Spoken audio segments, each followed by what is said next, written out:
So it's not something I would ever wish upon anyone. You're never the same afterwards. Like, you're always going to be jaded. In the moment that it happens, it feels like you will never be okay again.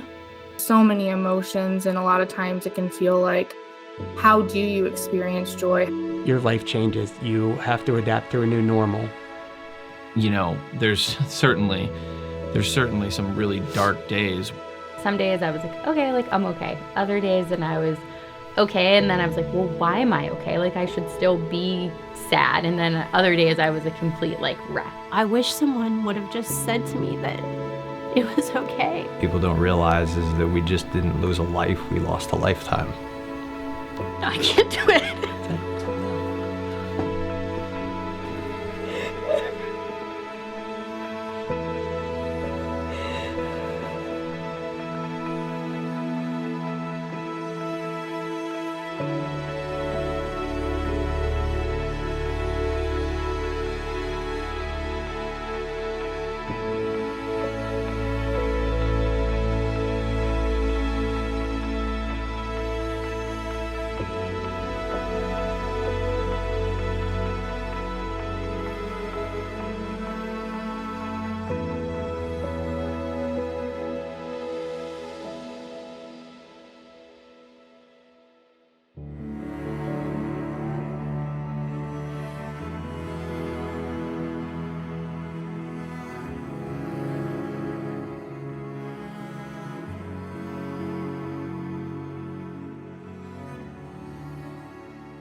Toby is our middle son. He was born May 27th, 2016, and he lived for 12 weeks. He went down for a nap on August 24th, and he didn't wake up. Toby was a thriving, healthy, happy baby boy.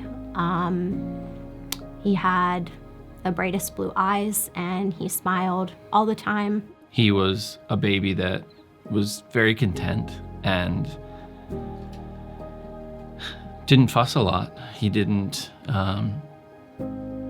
mind that we were in sort of a little bit of a chaotic time period of our life, moving as a young family, having under two, and all of the craziness that brings life. And he was just happy to be a part of the mix, right?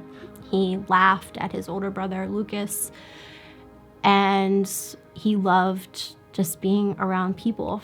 And I can remember just always watching him, watching us, and watching Luke, and taking it all in. And he really was healthy and thriving, and so we were shocked and robbed of a life that went too soon. Dan and I knew that we wanted to do something in his memory, and we knew that his time here with us, the little time that we did have with him, had meaning, and we wanted to make sure that there was purpose for that and that there was good that came out of it. Certainly, we have our family traditions that we do, and some of those are more intimate and close to just our hearts and our family, but Toby's foundation is a platform to help others in his memory and connect with families in need, families with similar loss, and also just in general build community. It's an opportunity for us to connect with our close community where we live and within our region, but also we realized very early how his name and his powerful message could spread across the country. There are families that right now are going through what we went through, and how can we connect and how can we be there so that they know they're not alone?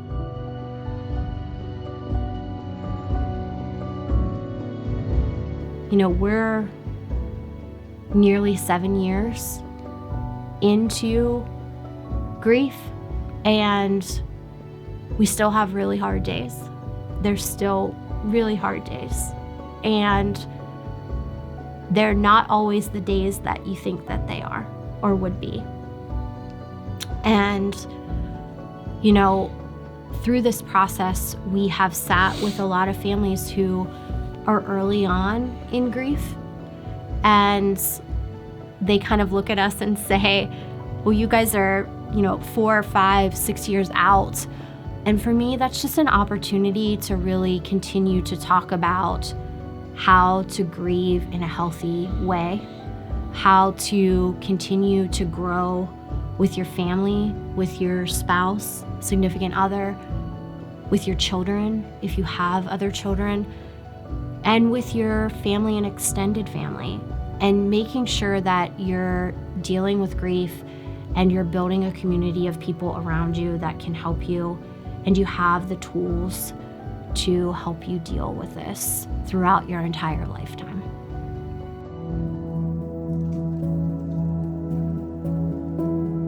What I have found walking this journey and talking with other people and trying all the things that I've tried is that there really isn't one thing. And it varies for me what helps. And it also is very good for me to just be aware of when I am in those places where grief is really, really strong. When I sit in those moments and reflect, I'm able to find pieces of good in what I'm feeling. I'm able to find moments that help me take another step forward or help me get up and go do what I need to do. And it's in those moments that I really feel connected to Toby. And I know that that's when he's there. And it's the moments that we miss him the most that things happen and situations occur. We meet people. We have a conversation with a stranger that you just walk away from and you go, I needed that today. And somebody knew that somewhere, somehow, and that helped me. I think something that has helped me along the way of my grieving is understanding that I can utilize some of the strategies that we've done while in grief retreats in our daily lives. Life is busy, right? And so recently, I've been really trying to utilize mindfulness and breath work to help sort of navigate those hectic moments. I've also grown in my grief to the point where now I'm okay to embrace it. Up until, a couple years ago, where I would dismiss it if I felt the feelings, and maybe that's connected to just not being comfortable with those feelings. I would encourage others along the grieving process, especially men who might want to dismiss those feelings when they surprise you, to not bury them. To bury them and to ignore them is only going to compound how you're ill-equipped to handle it. But I certainly have a lot of room to continue to grow in that area. I want to explore that more and want that to be something present in my life so that I can be more present in my marriage, so I can be more present as a father, so that I can be more present at work when grief finds a way, because we're never truly done grieving. Toby's surrounding us, within our home, certainly, and we have, in just 3 months, we had taken so many photos of Toby, but all of his beautiful smiling pictures, and I think about that as a 12-week-old baby. He smiled so often, and although those pictures and his fox and the items do bring us a sense of comfort, we often catch ourselves imagining what he would be like today and where he would be within his relationship to his brothers. And it's easy to kind of drift off into that and into that imagination, and it brings a little sense of wonder, and certainly it brings a lot of questions because we don't know. But I think we also, have a sense that he would be our calm between the storm of his brothers' lives. And I think we got a sense of that with his short life that was full of happiness and really being such a content baby, that I think that calm that he displayed as an infant would still be there and present between Luke and Zeke, because we know they can get wild together. And I think he would be the negotiator, the mediator, keeping the peace.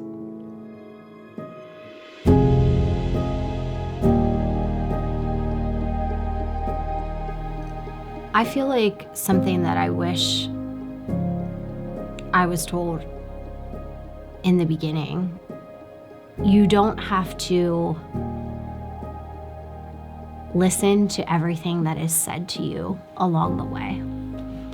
And what I mean by that is, everyone is very quick to give advice on how you should deal, how you should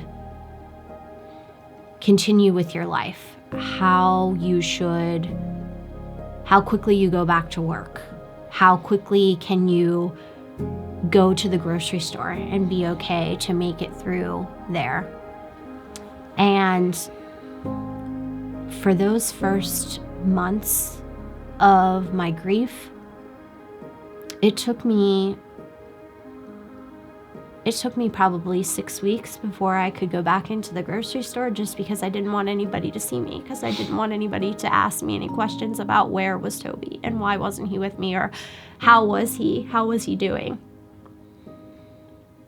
And I was really embarrassed because I felt like I wasn't being strong enough. I wasn't working through my emotions quick enough. And I wish someone would have just said to me that it was okay, that I didn't want to do that, or I didn't feel like, if I didn't feel like I could do it, don't do it. And that's just something that I want people to understand. And I also want to be able to give that advice to people who are just coming, out of burying their child, losing their child, going through the death of their child. There's no timeline, and it's okay to do it at whatever speed you want to do it. And you grieve how you need to grieve in whatever time frame that is. Yeah, I think that on the opposite side, early in, I realized that I needed to get back into somewhat of a routine to feel like I could move on positively. And certainly we had our family routines. You can't give up routines with a 2-year-old. Despite losing Toby, we had to continue as a family, and those routines and all the things that go into that as young parents continued. But there's certainly some really dark days where we had to lean on each other and we had to realize that there were going to be harder days for either of us, and we had to have each other's back. But I think as I went into trying to find routine and get back into a regular work routine, I found myself quickly ignoring grief and not really processing it because it was easier. And so I wish the advice would have been, it's okay to welcome that. But as Katie said, the timeline is different for everyone. And so I think maybe I wasn't ready for that. Even if I had been told that, to welcome it and to allow it to allow myself to process it. It may not have been any different. I don't know that, but I can only move forward with sort of grieving and knowing that there are going to be days where certain things help, and some days there'll be no answers. There'll be no fix because it's just going to hit hard. Even if you feel like the routines and the expectations of normal life have to continue, give yourself grace. To give yourself grace to allow when grieving is necessary to do that, so that you can be there in positive ways for the people that matter most in your life.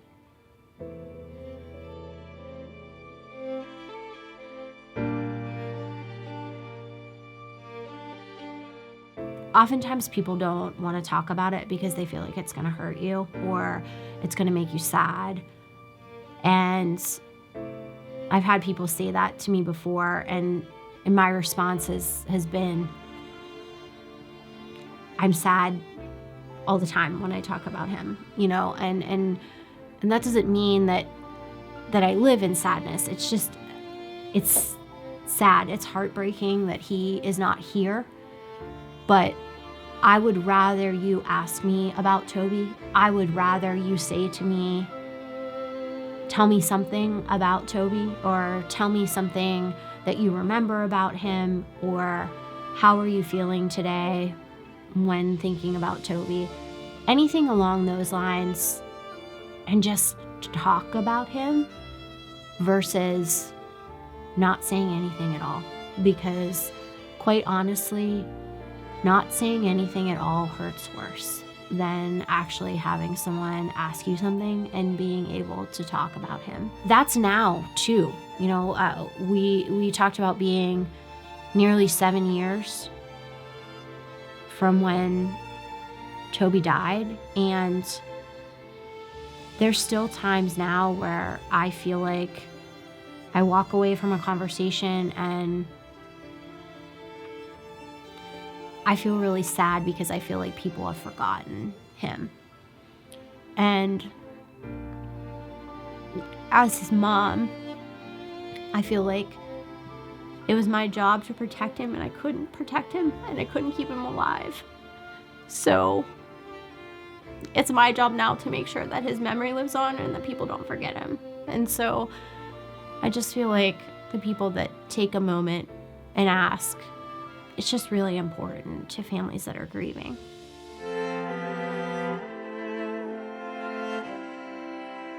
We weren't given a lot of resources when Toby died, and we spent a lot of time searching for answers, searching for things that could help us. We didn't have a lot of direction on where we were supposed to go from where we were. We were fortunate to have close family and friend support, and continue to have that. But in those early days, it was that support, and also the realization that we're waking up days after we lost Toby or weeks after we lost Toby, and we still have to wake up and be the best parents that we can be for our son Lucas, who's 2, and a rambunctious toddler, and somebody who really continued to sustain our family for us during those difficult days. But Katie and I knew that we wanted to do something positive in his memory.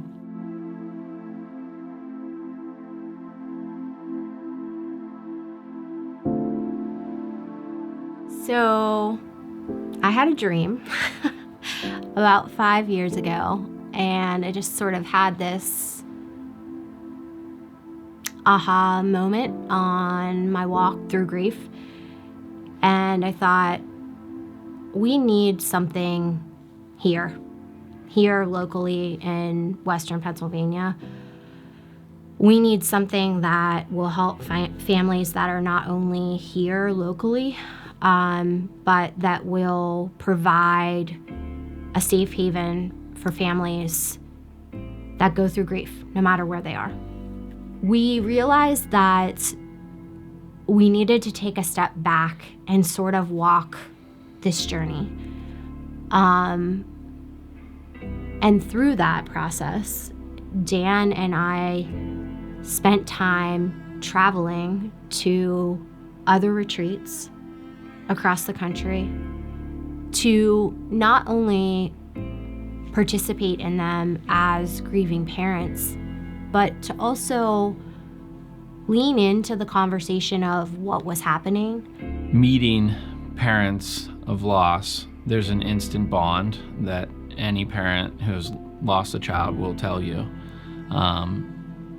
It's almost unexplainable, but the connections that we've made are really powerful and are super supportive for the grieving process.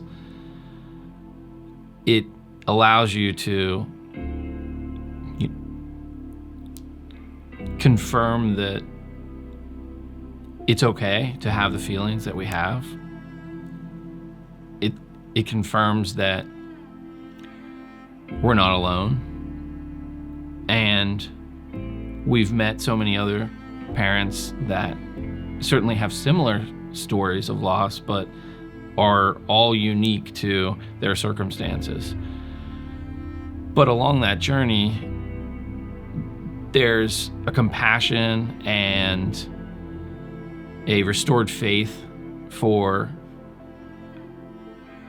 each other as married couple, as parents, and a restored sort of hope for the future.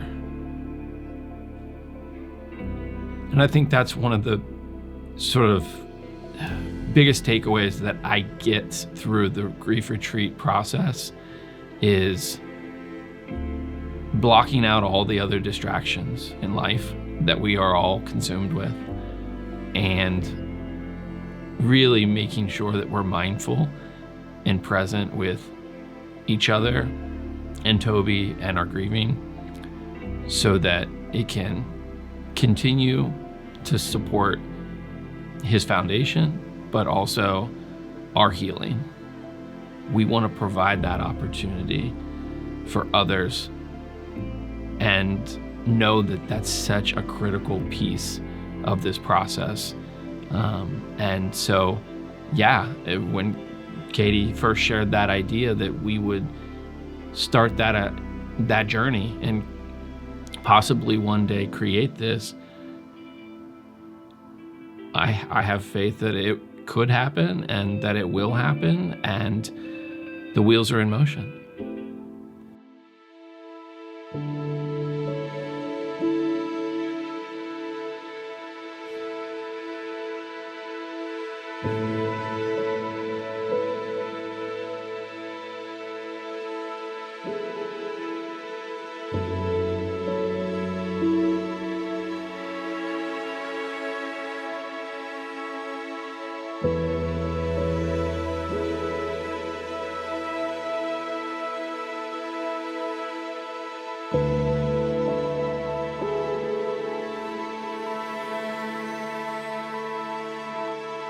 you.